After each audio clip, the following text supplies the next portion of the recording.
또 뭐 다른 질문 있으십니까? 작년인가 재작년인가 텔레비전에 많이 출연해가지고 네. 많이 하시고 그러더니 네. 그림이 안 보여서 7월 13일 토요일 WPI 초급과정 워크샵이 열립니다. 상담사, 코치를 꿈꾸시는 분, 자신을 알고 주변 사람을 이해하고 싶으신 분, 삶의 방향성을 확인하고 더 나은 삶을 살고 싶으신 분, WPI 워크샵에 참여하여 상담가로서 커리어도 개발하고 사람에 대한 이해와 삶의 지혜를 얻어가세요. WPI 초급 워크샵 관련 문의는 위즈덤 센터로 연락 바랍니다. 위즈덤 센터가 삶을 고민하는 많은 분들에게 사회적 기업 활동으로 무료 상담을 받을 수 있는 프로그램을 만들었습니다. 상담 비용이 부담스러우신 분, 자신의 고민이나 아픔의 정체가 무엇인지 알지 못해 상담을 주저하셨던 분을 위해 상담 기회를 제공합니다. 상담을 통해 자신의 마음을 확인하고 자신의 문제에 대한 통찰을 경험할 수 있을 것입니다. 작년이나 재작년까지 TV에 나오는 걸 많이 보셨는데 그게 작년이나 재작년이 아니고요. 실제로 제가 TV에 많이 나올 때는 거의 한 3, 4년 전입니다. 4년 전에 제가 그러니까 박근혜 씨하고 이제 지난 대선 아니고 지난 대선 할 때 박근혜 씨가 대통령 후보로 나오면서 뭐라고 주장을 했냐면 여성 대통령, 준비된 여성 대통령이라고 구호를 내고 나왔는데 그렇구나 생각하고 그냥 지나면 좋은데 어느 TV 프로에 나와가지고 이제 대통령 후보로 나온 사람들의 심리에 대해서 제가 분석을 하는 그런 시간이 있었어요. 그래서 이제 뭐 거기 나온 다른 후보들을 분석을 하다가 그 앵커가 저한테 묻는 거예요. 아, 준비된 여성 대통령이라고 이 구호를 내고 나오는 이 후보에 대한 심리는 대체 뭡니까? 라고 이야기를 하는 거예요. 그래서 사실 이 후보의 심리는 이 구호가 그대로 알려주고 있다. 그건 뭐냐면 준비된 여성 대통령, 준비는 뭔지에 대해서는 뭐 잘 모르겠다. 이분이 준비를 했다는데, 그렇죠. 아버지가 대통령이니까 딸이 청와대에서 뭐 수십 년을 살았으니까 청와대는 내 집이니까 내가 다시 내 집으로 돌아가면 그건 준비가 됐다라고 할 수 있겠죠. 그죠? 그리고 아버지가 대통령이면 딸이 대통령이 되면 뭐 그것도 준비됐다라고 이야기할 수 있겠죠. 이런 이야기를 하면 안 된다는 정도의 상식은 있어가지고 그 이야기는 언급을 하지 않고 그 다음에 여성 대통령에 대한 이야기를 하지 않을 수가 없는 거죠. 아, 여성 대통령, 세상에 대통령이 되겠다고 나온 분이 여성 대통령, 남성 대통령 이거를 가지고 내가 대통령이 돼야 될 이유를 이야기한다면 얼마나 이유가 없었으면 내가 남자로 태어났기 때문에 이 짓을 한다, 여자로 태어나서 이런다, 이것밖에 안 되지 않냐라고 이야기를 하고 싶었지만 차마 또 그런 이야기를 할 수는 없잖아요. 그래서 조금 더 순화시켜 가지고 사실 대통령으로 나오신 분이 여성 남성을 이야기하고 그거가 자기가 대통령이 돼야 되는 이유를 이야기하는 거는 참 안타깝다. 얼마나 대통령이 될 이유가 없었으면 그랬냐, 그런 말이겠죠. 근데 그건 이야기 안 했어요. 그 이야기하면 큰일 날 것 같아가지고 그냥 이것저것 따지지 말고 우리 여성 대통령이라고 이야기를 할 때 많은 이 나라의 여성분들은 뭔가 기대를 할 거다. 한국 사회에서 여성이라고 하면 무엇을 상징하느냐, 항상 뭔가 핍박받고 또 뭔가 많은 이 부담을 가지고 차별을 받는 그런 대상이지 않느냐. 근데 그거는 우리 어머님 세대나 그런 경우고, 실제로 요즘에 학교에서는 남학생보다 여학생들이 훨씬 공부도 잘한다, 여학생들이 훨씬 뛰어나기 때문에 여학생이기 때문에 내가 이거를 해야 됩니다, 여성이라서 이거를 시켜줘야 됩니다, 그런 이야기하는 건 되게 쪽팔리는 일이다. 이렇게까지 노골적은 안 했어요. 저 상당히 점잖하게 이야기했다는 거 여러분 아시겠죠? 그죠?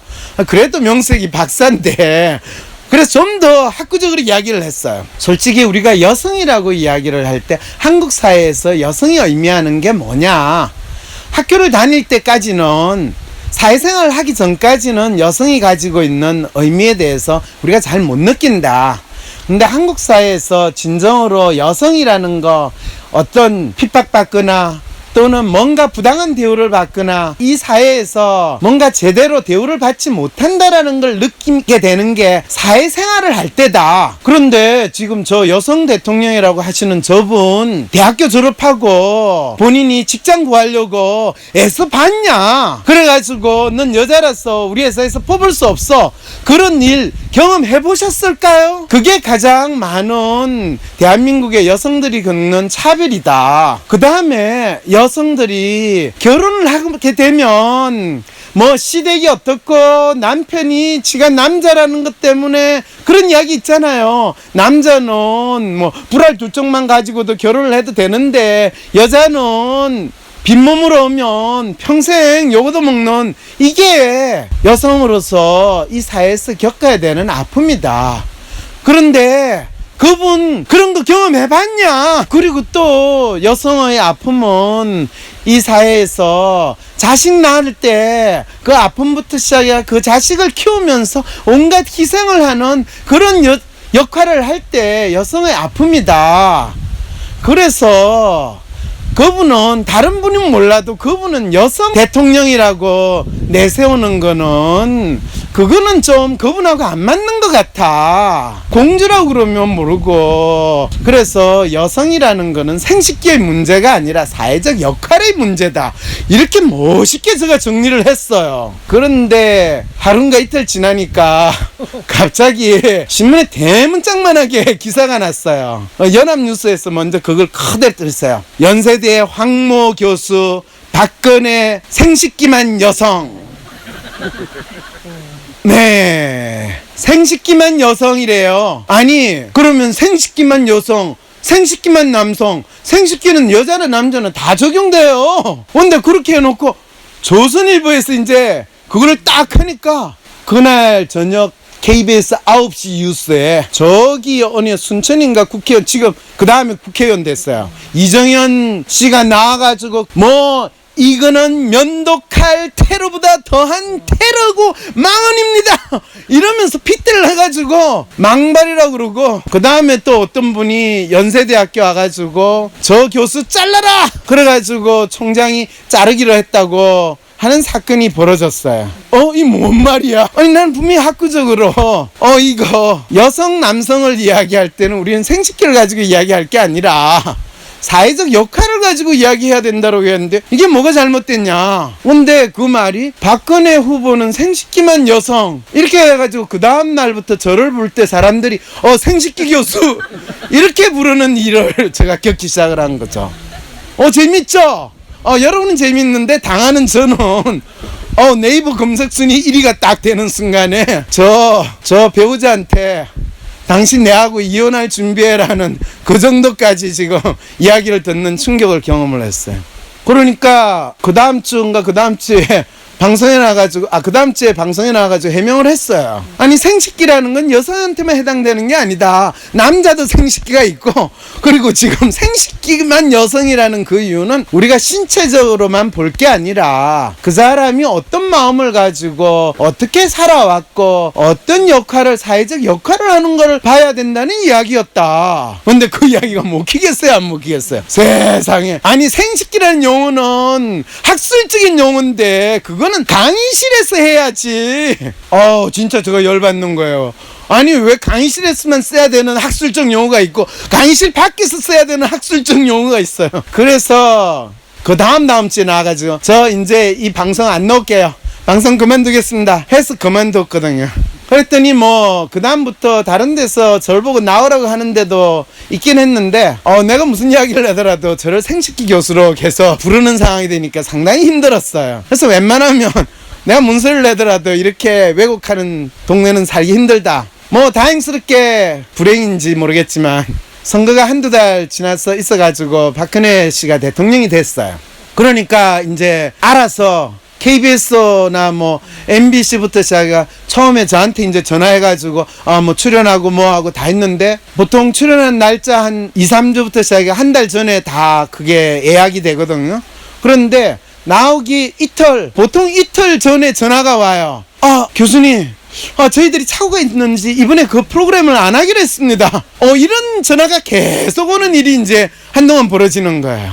그렇구나. 그걸 이제 경험을 하니까 상당히 이제 그렇잖아요. 그래서 그러면 뭐 안 나가도 상관없고 내가 안 나가면 더 좋지 이래가지고 이제 안 나갔는데 그게 한 1년 지나고 2년씩 지나기 시작을 했어요.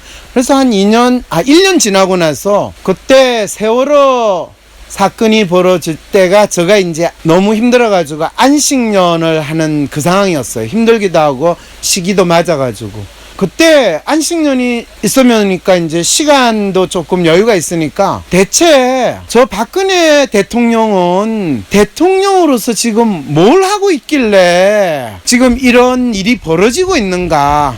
이 나라는 대체 누가 이 나라를 통치하는가? 다스리고 있는가? 라는 생각이 심리학자로서 너무 궁금해지는 거예요. 그래서 이 나라를 움직이는 사람은 누군가?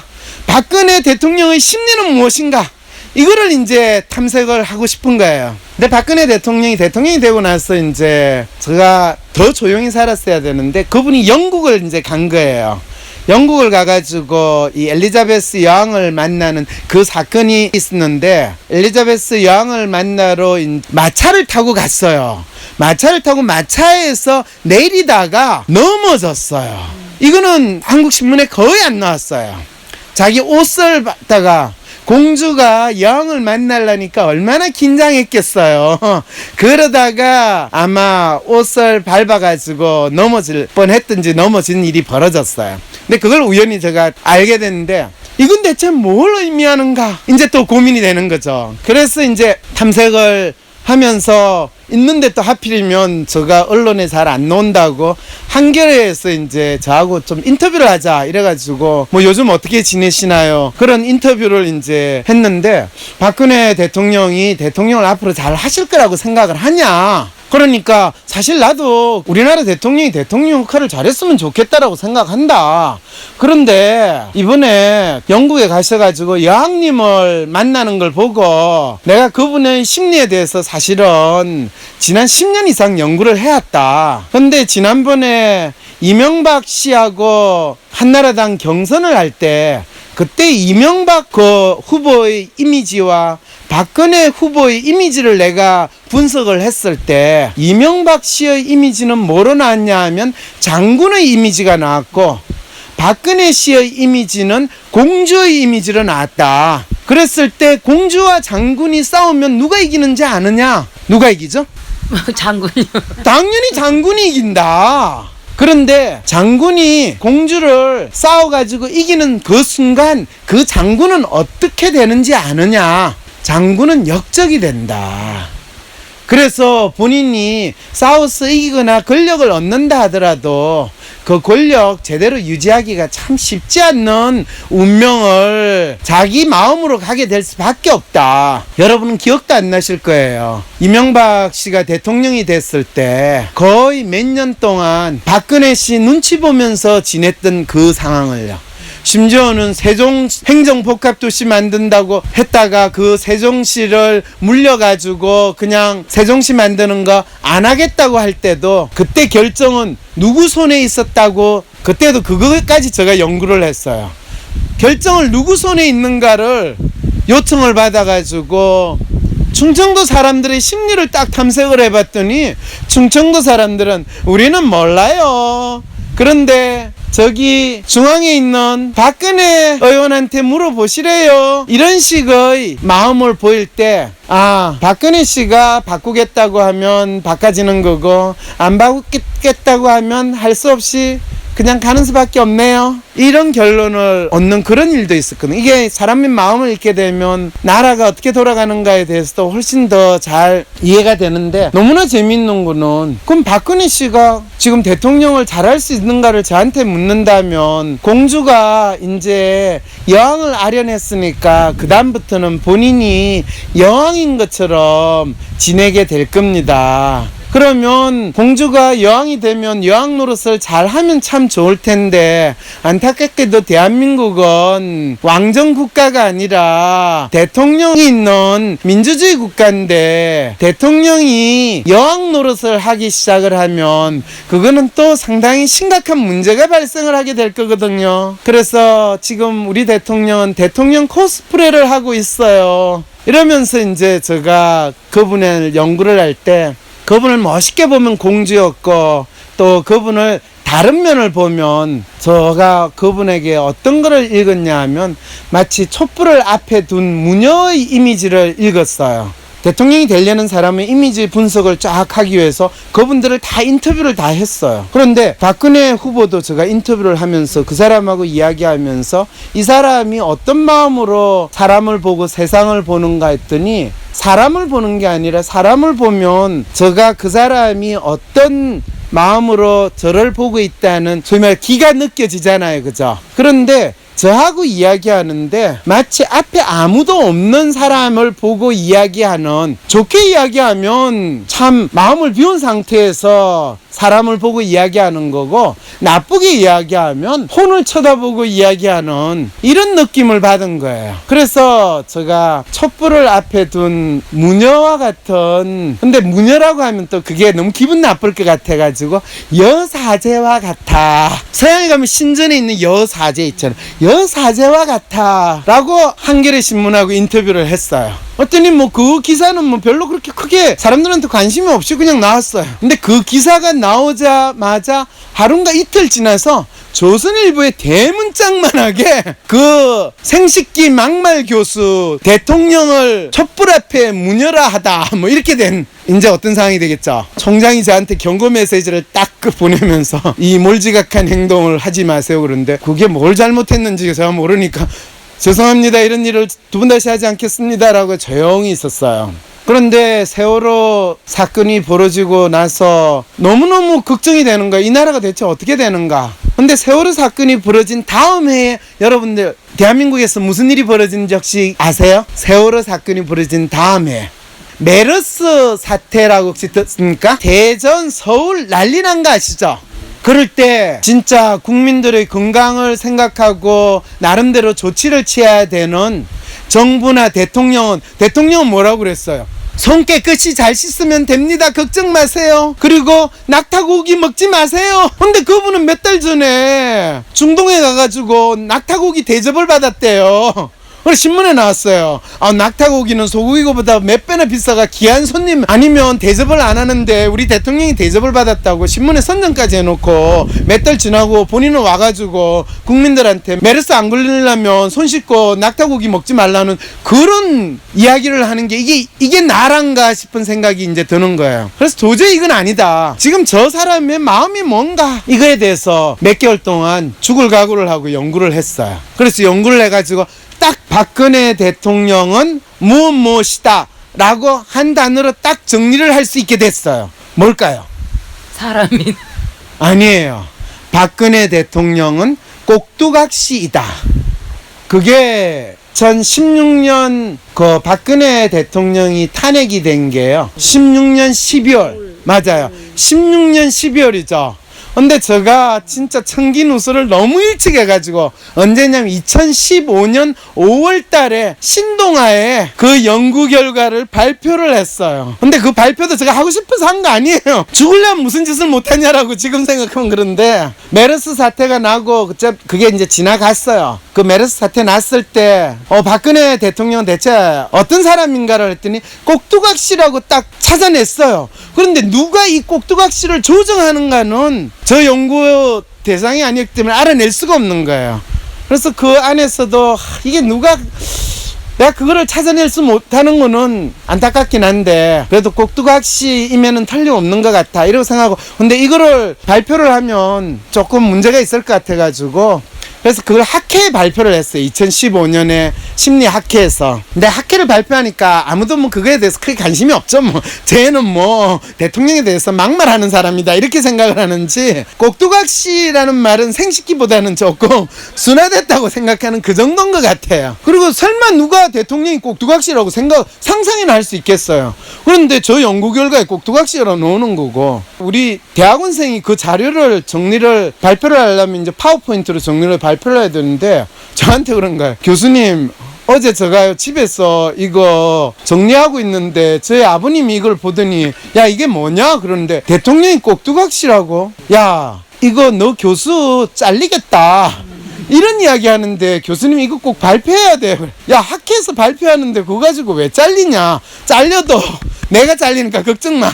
저는 사실 뭐를 믿었냐 하면, 제가 연세대학교에서 정교수 테뉴를 받은 정교수거든요. 그런데 대학에서는 불문율이 뭐냐 하면 이 테뉴라고 해서 종신 임명권이에요. 그거는 그 사람이 정년, 소위 말하는 65살이 될 때까지 테뉴를 받게 되면 그거는 마치 신부 서품을 받은 거하고 똑같은 거거든요. 그러면 뭐 나쁜 짓을 안 하면, 소위 말해서 성적인 문제나 누구를 또 뭐 폭행하거나 뭐 감옥에 가거나 형벌의 처벌을 받지 않는 한은 그 사람을 자르지 않는다라는 거는, 대학이라는 게 유럽에서 만들어져 가지고 대학이 존재하는 가장 첫 번째 존재 이유예요. 마치 기독교에서 나 위에 다른 신을 모시지 말라라고 하는 십계명 1조하고 같은 경우로, 교수는 테뉴를 받으면 평생 그 대학에 있어야 된다.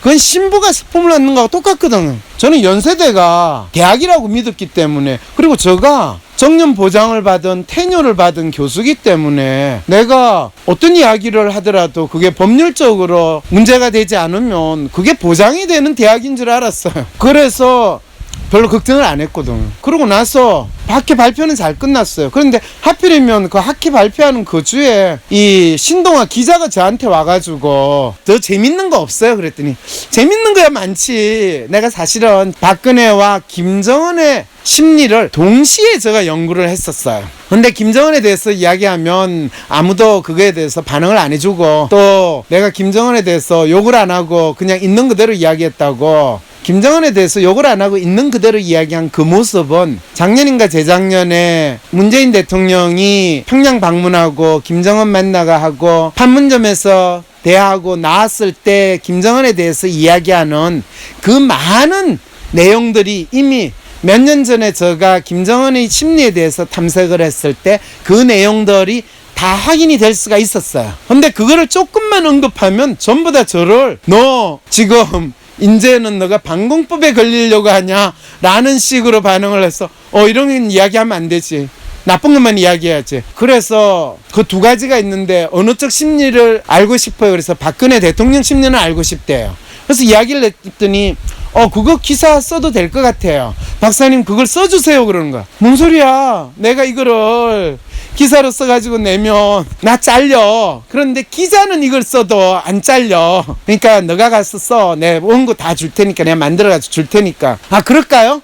그럼 제가 데스크하고 한번 이야기를 해볼게요. 그래가지고 일주일 지나 저한테 전화가 왔어요. 아니 박사님 데스크하고 이야기해봤더니 뭐 괜찮을 것 같아요. 그때 괜찮을 것 같아라는 말의 뜻을 제가 알았어야 돼요.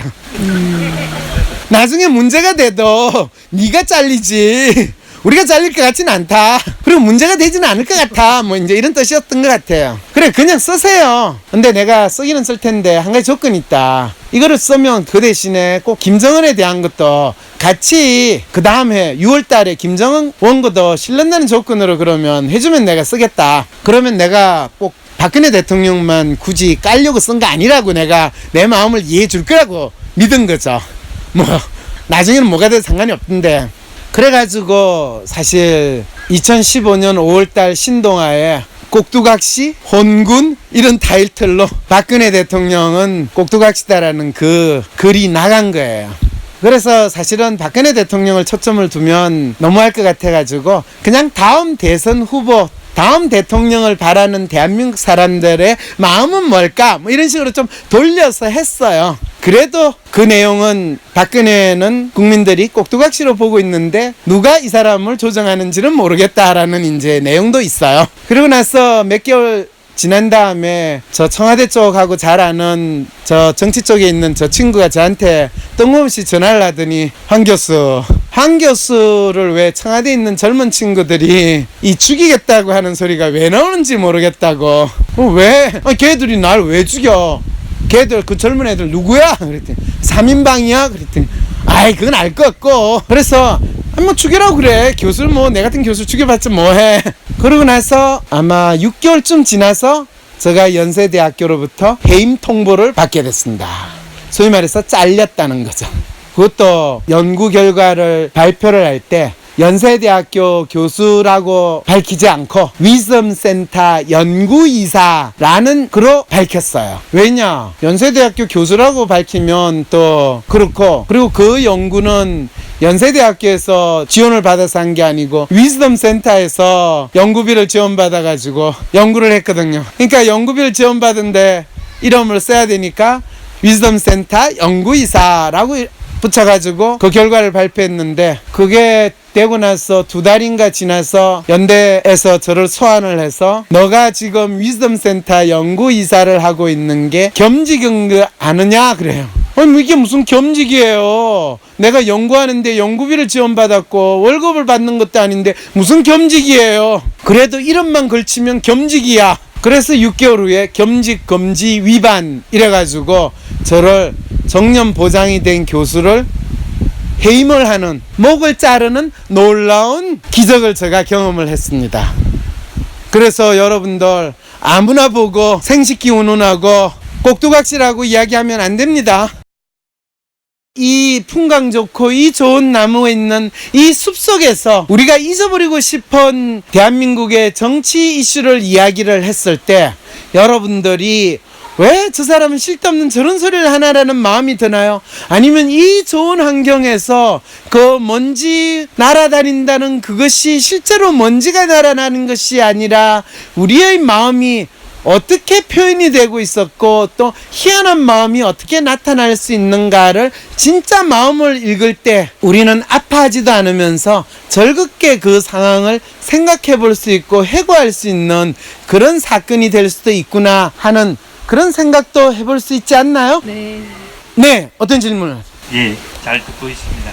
그런데 교수님께서 지금 마음치유 말씀하시면서 나름대로 또 교수님의 아픔이 또 있지 않습니까?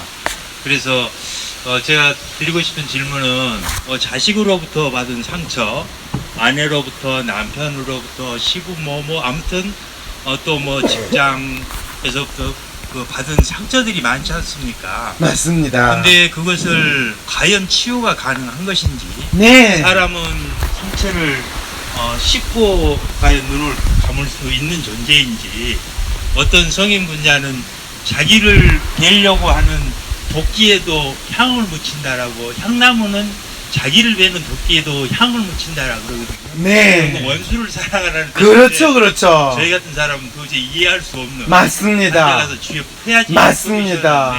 네. 그래서 그래도 속이 시원찮는 그 마음속의 그 스크래치는 네. 어떻게 해서 해소하고 인생을 마감해야 되는지. 아우 진짜 좋은 질문을 주셨습니다. 일단 그거에 대해서 다양한 상처를 가지신 분, 다양한 아픔을 가지신 분들이 다양한 방식으로 나름대로의 해법을 찾으실 수 있으실 것 같습니다.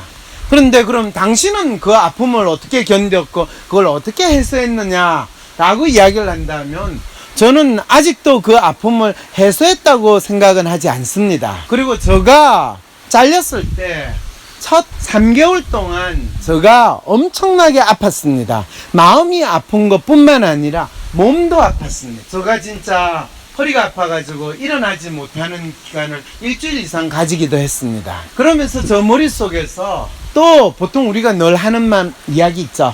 아픈 만큼 성숙해지고 이 이야기 너무 많이 들었어요. 그랬을 때 저는 그 당시에 첫 딸은 이거는 내가 더 이상 이 나라에서 살 이유가 없고 내가 더 이상 학자로서 교수로서 앞으로 살 수 없는 거 아닌가. 그랬을 때 몇 년 지나서 다시 복귀를 해서 교수를 하면 되지 않습니까? 이렇게 어떤 분이 이야기를 하거든. 그건 교수가 자기가 연구를 한다는 게 뭔지를 아는 사람이라면 그런 이야기를 못 합니다.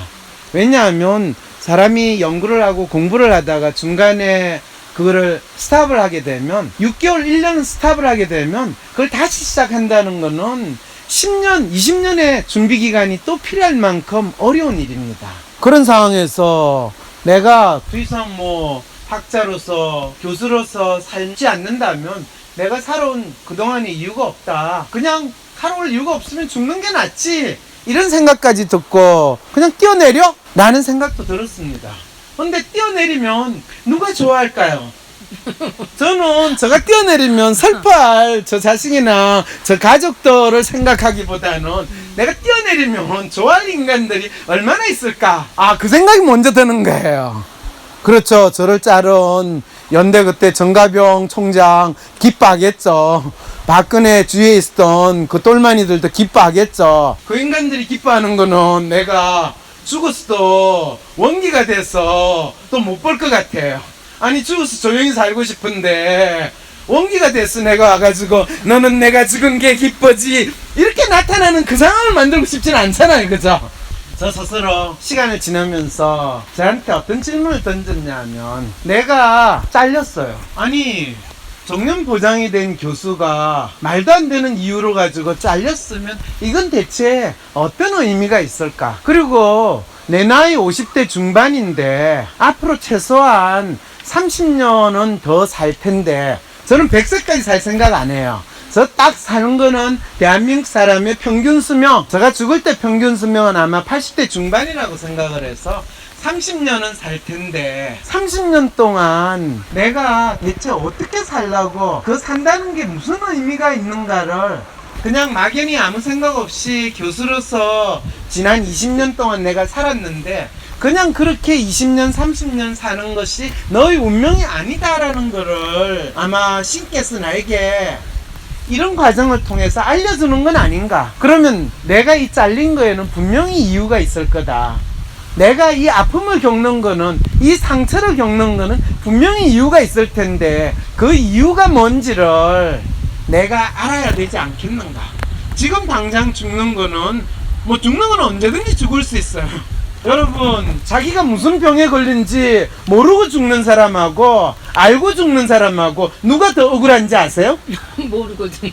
예, 똑같이 죽어도요 지가 무슨 병에 걸리는지 모르고 죽는 사람이 더 억울해요. 지가 잘렸는데 잘린 이유가 나는 알고 죽고 싶다 라는 생각이 한 3개월쯤 되니까 이제 그 생각이 더 뚜렷해지는 거예요. 그래서 그때부터 내가 잘린 이유가 뭔지를 더욱더 알아야 되고 내가 이 겪는 아픔과 상처라는 것이 내 마음을 어떻게 알게 되고 또 그것을 어떻게 잘 이해하게 되는가. 그걸 그냥 막연히 알았다 이해했다가 아니라 그게 의미를 붙인다라고 그럽니다. 내가 잘린 이유를 아는 것이 바로 내가 살아가는 이유를 찾는 거죠. 그 과정을 통해 가지고 실제로는 제가 잘렸을 때 저하고 좀 잘 아는 어떤 점쟁이가 저에 대해서 이야기를 하면서 어이구 한 교수 잘렸다는데 어떻게 되죠? 그랬더니 그 점쟁이가 한 교수 잘린 거요? 뭐 안 됐긴 했지만은 세옹지말 텐데요? 이렇게 이야기를 했대요. 그래서 그 자식 나름대로 완전히 돌팔이는 아니구나. 왜? 그것이 제가 다른 방식으로 성숙해지고 다른 방식으로 저희 삶의 의미를 찾는 거라는 거를 제가 파악을 했던 그 시점이었거든요. 자, 그랬을 때 아까 선생님이 질문을 하면서 우리가 그런 이야기가 있지 않습니까? 원수를 용서해라. 여러분, 원수를 용서해야 될까요? 원수를 확실하게 갚아줘야 될까요? 원수는 원래 없다고 생각해요.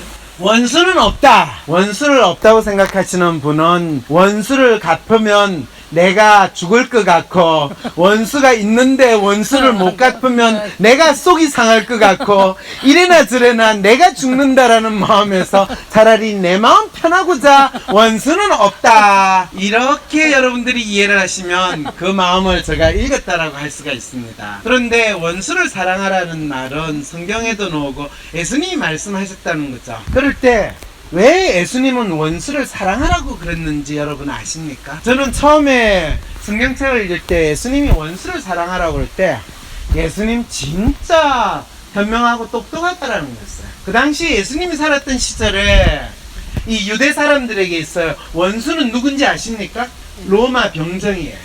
왜? 로마가 이스라엘을 점령을 했거든요. 그런데 그 로마 유대인들이 로마 사람들을 원수라고 생각을 해서 원수를 갖겠다. 왜? 그 이스라엘을 점령한다고 로마 병정이 내 형제도 죽이고 내 부모도 죽이고 혈족을 죽였잖아요. 그런데 그래도 나는 그때 죽어야 돼요? 살아남아야 돼요? 살아남아야 되죠. 살아남아야 돼요. 이럴 때 내가 살고 있으면 그 로마 병정을 볼 때마다 내 기분은 어떻겠어요? 화병이 나고 속에서 부글부글 하다가 요즘 의학적인 진단을 하면 암에 걸려요. 암에 안 걸리고 그래도 오래오래 건강하고 행복하게 잘 살려면 어떻게 해야 돼요? 죽여버려야 돼요. 로마군을 죽여버려야 돼요. 로마군을 죽이면 내가 먼저 죽죠. 그랬을 때 예수님이 그걸 봤을 때 그 로마 병사를 원수를 사랑하는 마음을 가지면 더 이상 내가 속이 부글부글 끓지 않으니까 암에 걸릴 위험도 없고 또 사랑하니까 굳이 칼 들고 싸움도 못하면서 지가 덤벼들 이유도 없는 거죠. 그 말은 내가 살 수 있는 길을 알려준 거예요. 그냥 보면 좀 찌질하고 구차스럽고 그냥 연명하는 삶이지만 그래도 죽어서 하늘나라 가는 것보다 이성에서 살아남는 게 중요하지 않냐? 그랬을 때 예수님이 원수는 사랑하라고 할 때 여러분이 누구보다 엄청나게 많은 힘이 있고 권력이 있고 돈이 있을 때 어떤 사람이 내 원수라고 생각하는 사람이 있으면 그 사람을 버려두겠어요? 아니면 확실하게 응징을 하겠어요? 확실하게 응징을 합니다. 인간은. 그 말은 뭐냐면 내가 누구를 원수라고 정했다는 거는 내가 그 사람에 대해서 그 사람보다 힘이 없고 약하고 찌질한 존재라는 거를 자기 존재를 그렇게 규정을 했다라는 거를 알려주고 있는 거죠. 그래서 예수님은 이 불쌍한 어린 양들 중생들한테 네가 그래도 살아남아야 되지 않겠는가? 네가 살려면 원수를 사랑해야지. 원수라고 네가 덤벼들면 너가 죽어. 그래서 아주 중요한 생존의 원칙을 알려주신 것이 원수를 사랑한 겁니다. 그런데 진짜 본인이 찌질한 인간한테 내가 억울하고 내가 견디지 못하는 것을 당했다라고 생각하면 그 사람을, 그 대상을 원수라고 신경조차 안 써요. 그냥 무시해요. 웃기네. 이렇게 되는 거죠. 그랬을 때 내가 상처를 가졌다 했을 때 그 상처라는 것은 저 찌질한 인간이 나에게 아픔을 주고 상처를 줬다가 아니라 저 찌질한 인간은 본인도 모르게 하늘의 뜻에 따라서 나를 또 다른 삶의 의미를 찾고 또 내가 또 더 나은 사람으로 변신할 수 있는 그런 용도로서 나한테 찌질한 짓을 했구나. 그러면 신이시여, 하늘이시여, 자연이시여 어떤 삶의 의미를 저에게 줬습니까? 그거를 저는 살아가는 동안 끊임없이 알려고 하고 내 상처를 우리가 눈에 보이지 않으면 만지지 않으면 금방 잊어먹어요. 그래서 저 나무의 그루퉁이를 보면서 그거를 더욱더 구체적으로 나의 삶에 있어 의미가 무엇이고 고통의 의미가 무엇인가를 확인할 수 있는 그런 놀라운, 어떻게 보면 축복과 같은 경험을 할 수 있게 됐다라는 것을 알아가는 것이 자신의 상처를 극복하고 그 찌질한 원수한테 확실하게 보복을 해주는 방법이라는 것을 제가 저의 아픔을 통해서 알게 됐다라는 것을 여러분들하고 나눌 수 있다면 이 숲에서 이루어지는 이 마음의 치유, 이 심리 콘서트의 정리가 될 수 있지 않을까 싶습니다. 들었나요? 네. 네, 수고하셨습니다. 감사합니다. 황상민 박사 박사님께 상담을 받고 싶으신가요? 비슷한 WPI 프로파일 상담 사연을 봐도 알 수 없었던 자신의 본질적인 문제를 파악하고 구체적이고 실용적인 해결 방법을 얻으실 수 있습니다. 지금 바로 자기 삶의 통찰을 얻으시고 원하시는 삶을 살아가세요. 관련 문의는 WPI 심리상담 코칭센터로 문의 바랍니다. 나는 소심한 사람인 것 같은데. 아니, 어떨 때는 활발하기도 하고. 나도 모르겠는 나의 진짜 마음. 마음을 밖으로 꺼내서 눈으로 볼 수도 없고. 어떻게 해야 진짜 내 마음을 확인할 수 있을까요? 내 마음의 MRI, WPI 검사를 해보세요. WPI는 대한민국 대표 심리학자 황상민 박사님이 10여 년간 연구 개발한 성격과 라이프 스타일의 과학적인 진단 방법입니다. 내 마음을 비춰주는 마음의 거울 WPI. 내가 어떤 사람인지 지금 알아보세요. WPI 검사는 인터넷 검색창에 황상민의 심리연구소를 검색해서 할 수 있습니다.